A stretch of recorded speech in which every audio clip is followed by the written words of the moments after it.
सर्व विद्यार्थी आणि सर्व पालकांना नमस्कार. इयत्ता 5वी आणि इयत्ता 8वीचा अंतरिम निकाल जाहीर झालेला आहे. बऱ्याच विद्यार्थ्यांना निकाल बघितल्या लक्षात आलेलं आहे, की आपण मेरिट लिस्टमध्ये येणार. बरेच विद्यार्थी असे आहेत, की जे पात्र झालेले आहेत, परंतु त्यांना अजूनही डाऊट आहे, की आपण मेरिट लिस्टमध्ये येऊ की नाही येणार. मग आजचा जो व्हिडिओ आहे, तो आजचा व्हिडिओ बघा. म्हणजे तुम्हाला लक्षात येईल, की जे काही निकष आहे, निकष म्हणजे काय, की कुठल्या-कुठल्या अशा गोष्टी आहेत, की ज्यांच्या मार्फत विद्यार्थी ठरवले जातात, की या विद्यार्थ्यांना स्कॉलरशिप मिळणार आणि या विद्यार्थ्यांना स्कॉलरशिप मिळणार नाही. मग याच्यासाठीचा जो निकष आहे, गव्हर्नमेंटचा जो काही आहे तो जी-आर मी तुम्हाला डायरेक्टली दाखवणार आहे. पण तत्पूर्वी मला एक छोटीशी सूचना सर्वांना सांगायची आहे, की इथून पुढे इयत्ता 5वीला आणि इयत्ता 8वीला स्कॉलरशिपची परीक्षा होणार नाहीये. या वर्षीपासून म्हणजे 2027 ची जी परीक्षा असेल, ती 2027 ची परीक्षा फक्त आणि फक्त इयत्ता 4थी आणि इयत्ता 7वी साठी होणार आहे. आता या परीक्षेसाठी इग्नाइट पाठशालातर्फे आम्ही बॅचेस घेऊन आलेलो आहोत. इयत्ता 4थीची बॅच जी आहे, त्या 4थीच्या बॅचची फी आहे ₹999 आणि इयत्ता 7वीच्या बॅचची फी आहे ₹1299. यामध्ये तुम्हाला 10 महिने शिकवलं जाणार आहे आणि तुम्हाला वन टाइम फी पे करायची आहे. पुन्हा आम्ही तुमच्याकडे या बॅचसाठी पैसे मागायला येणार नाहीत. बऱ्याच पालकांना असं वाटतंय, की आम्ही एकदा पैसे मागितलेत किंवा ते फक्त या महिन्याचेच पैसे असतील, मग पुढच्या महिन्यात पुन्हा पैसे भरावे लागतील, तर लेक्चर बघायला मिळतील. नाही, तुम्हाला 10 महिन्यांची बॅच मिळणार आहे. फक्त आणि फक्त ₹999 आणि ₹1299 यामध्ये संपूर्ण अभ्यासक्रम कव्हर केला झालाय. संपूर्ण अभ्यासक्रम कव्हर केला जाणार आहे. प्लस विद्यार्थ्यांना टेस्ट सिरीज ज्या आहेत त्या weekly test, topic wise test आणि 10 फुल लेंथ टेस्ट सुद्धा आम्ही याच्यामध्ये देणार आहोत. ठीक आहे. आता याच्यामध्ये मी तुम्हाला जे सांगितलं, की मी तुम्हाला निकष जो आहे तो निकष जी-आर द्वारे डायरेक्टली दाखवणार आहे.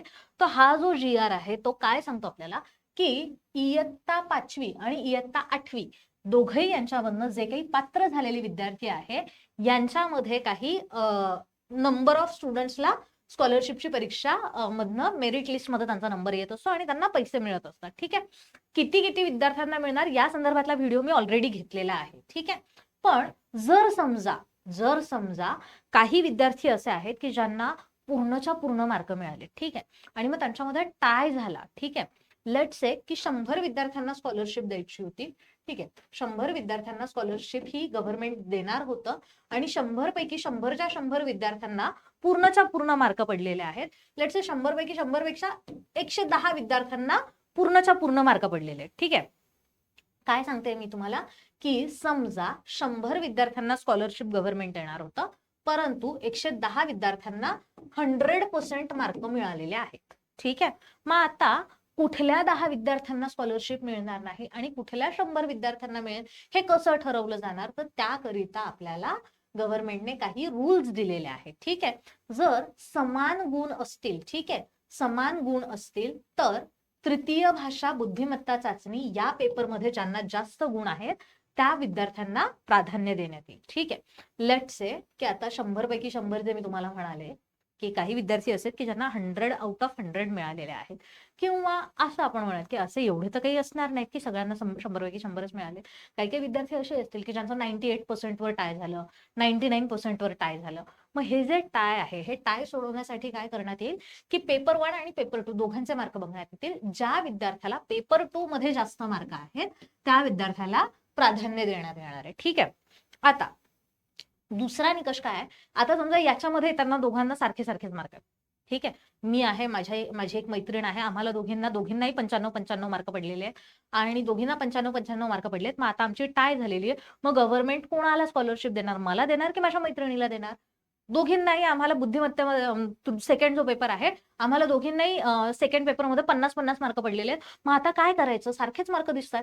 मग अशा याच्यामध्ये पेपर 2 मध्ये जर समजा सारखे गुण असतील तर वयाने जो मोठा असेल त्या विद्यार्थ्याला प्राधान्य मिळेल. ठीक आहे. मग आता काय करतील, पहिले त्यांनी काय चेक केलं, आम्हाला दोघींना सारखे सारखे मार्क होते, मग आमचा पेपर 2 चेक केला. पेपर 2 मध्ये आम्हाला दोघींना सारखे सारखे मार्क मिळाले, मग आमचं दोघींचं वय चेक केलं. ठीक आहे. वयामध्ये तारखेनुसार वय पकडलं जातं. ठीक आहे.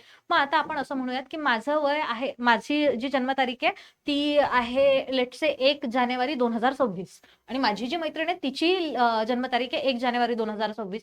मग आता दोघींचं वय पण सारखं झालं. मग अशा वेळेला A to Z जे नाव आहेत, ज्याचं नाव पहिले येईल, आता माझं नाव तर तुम्हाला माहिती आहे जयश्री आहे.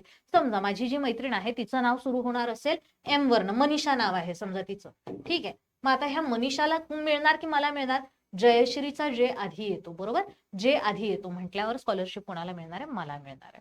अशा पद्धतीने निकष जे आहेत ते निकष चेक केले जातात.